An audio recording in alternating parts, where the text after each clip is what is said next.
Bismillahirrahmanirrahim. Assalamualaikum warahmatullahi wabarakatuh.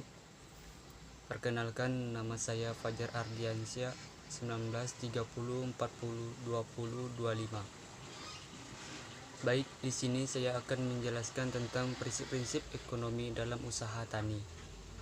Sebelum kita membahasnya, pertama kita harus tahu apa itu usaha tani. Usaha tani yaitu sebagai suatu tempat atau permukaan bumi di mana pertanian diselenggarakan oleh seseorang petani tertentu. Apakah ia seorang pemilik, penyakap, atau manajer yang digaji. Dalam arti lain, himpunan dari sumber-sumber alam yang terdapat di tempat itu yang diperlukan untuk produksi pertanian seperti tubuh tanah dan air. Perbaikan-perbaikan yang telah dilakukan atas tanah itu, yang seperti matahari, bangun-bangunan, dan didirikan di atas tanah tersebut. Itu merupakan definisi usaha tani. Dan selanjutnya yaitu manajemen usaha tani. Yang pertama, petani mengadakan perhitungan-perhitungan ekonomi dan keuangan walaupun tidak tertulis. Itu harus langkah awal dalam bermanajemen usaha tani. Contohnya seperti menghadapi pilihan antara menggunakan bibit lokal yang telah biasa ditanam atau menggunakan bibit unggul yang belum biasa digunakan. Dan selanjutnya, dalam ilmu ekonomi, petani membandingkan antara hasil yang diterapkan akan diterima waktu panen penerimaan dengan biaya pengorbanan atau cost yang harus dikeluarkan. Hasil yang diperoleh petani saat dipanen disebut produksi, biaya yang dikeluarkan disebut biaya produksi.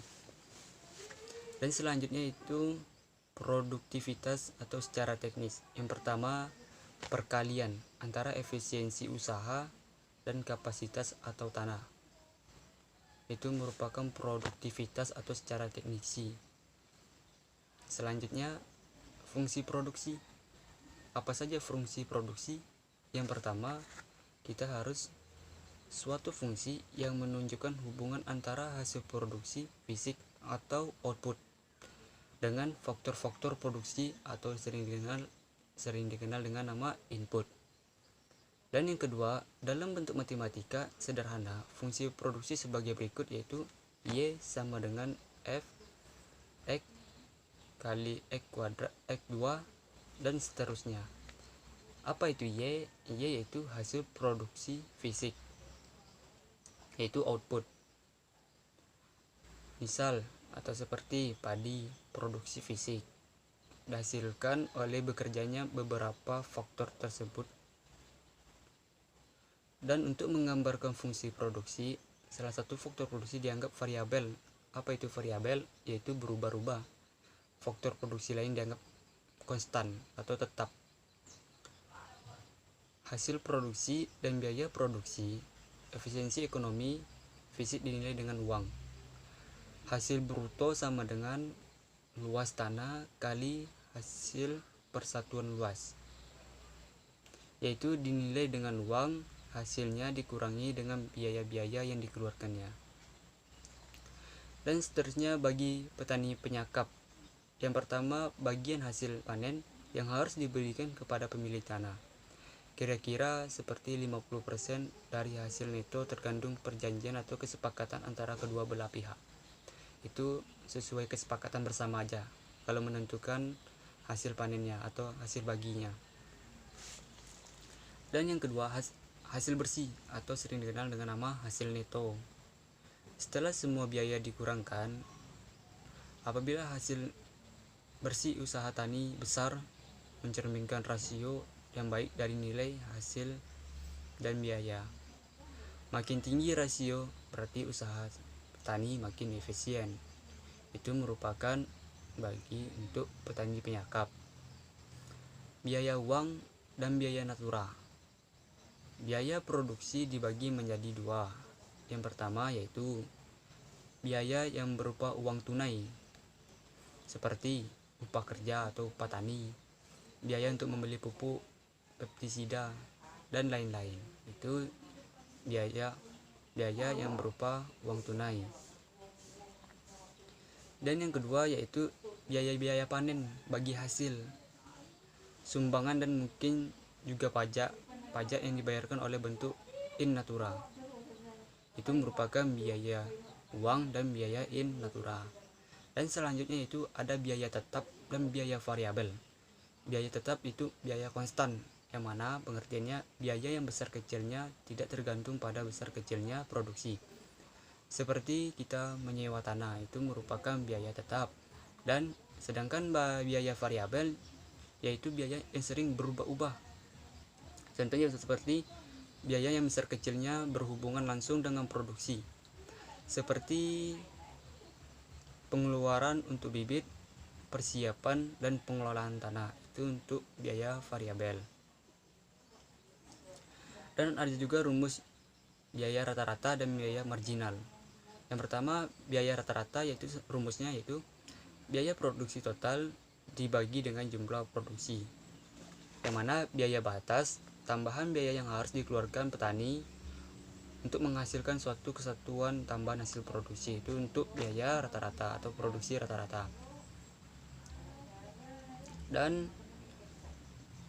pendapatan marginal yaitu tambahan pendapat yang didapat dengan penambahan satu kesatuan biaya, salah satu faktor produksi saja.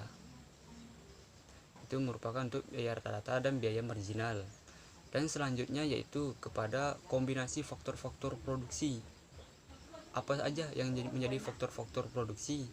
Yang pertama, mencapai efisiensi tertinggi jika faktor-faktor sudah dikombinasikan sedemikian rupa sebagai rasio dari tambahan hasil fisik atau marginal physical product dari faktor-faktor produksi dengan harga faktor produksi sama untuk setiap faktor produksi yang digunakan. Dan dalam matematika dituliskan, nanti saya cantumkan. Dan selanjutnya yaitu intensifikasi pertanian dan hukum kenaikan hasil yang makin berkurang. Dan yang pertama itu intensifikasi. Apa itu intensifikasi? Intensifikasi yaitu penggunaan lebih banyak faktor produksi tenaga kerja dan modal atas sebidang tanah terbentuk untuk mencapai hasil produksi yang lebih besar. Itu merupakan intensifikasi. Dan yang kedua, ekstensifikasi. Apa itu? Perluasan tanah pertanian dengan cara mengadakan pembukaan tanah pertanian baru atau sering dikenal dengan pembukaan lahan baru. Seperti apa? Contohnya seperti di Indonesia. Di Indonesia kadang-kadang keadaannya sangat berbeda. Di antara semua faktor produksi, tenaga kerja merupakan faktor produksi yang paling murah. Dalam demikian, jumlah tenaga kerja dapat dikatakan tidak terbatas. Dan faktor yang paling mahal adalah modal. Itu kendala di Indonesia, yaitu modal. Dan selanjutnya ke elititas produksi. Yang pertama, presentasi perubahan hasil produksi total dibagi menjadi presentasi perubahan faktor produksi.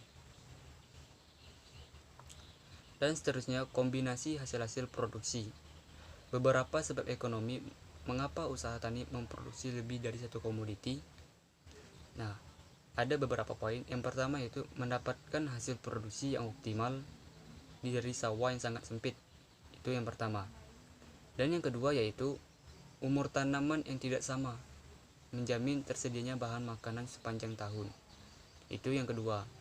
Dan yang ketiga, risiko berkurang. Kalau satu tanaman tidak berhasil, maka tanaman lainnya akan memberikan hasil. Itu merupakan kombinasi hasil-hasil produksi.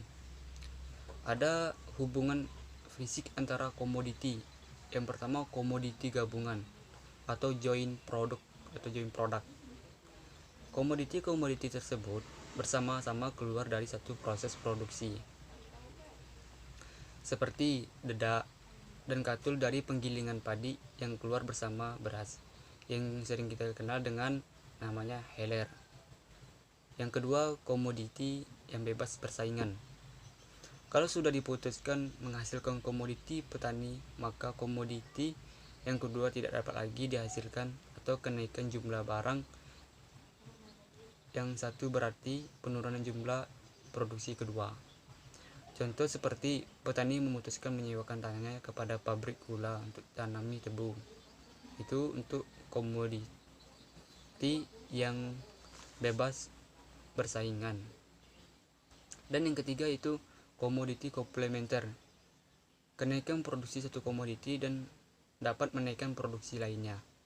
Contohnya seperti penanaman crotalaria untuk pupuk hijau mempunyai akibat memperkaya zat-zat hara sehingga menaikkan hasil padi.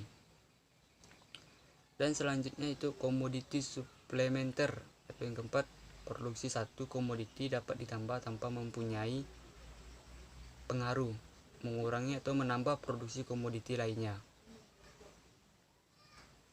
Pekerjaan tambahan dalam hasil masa senggang berarti menghasilkan barang-barang tambahan atau suplementer, supplier.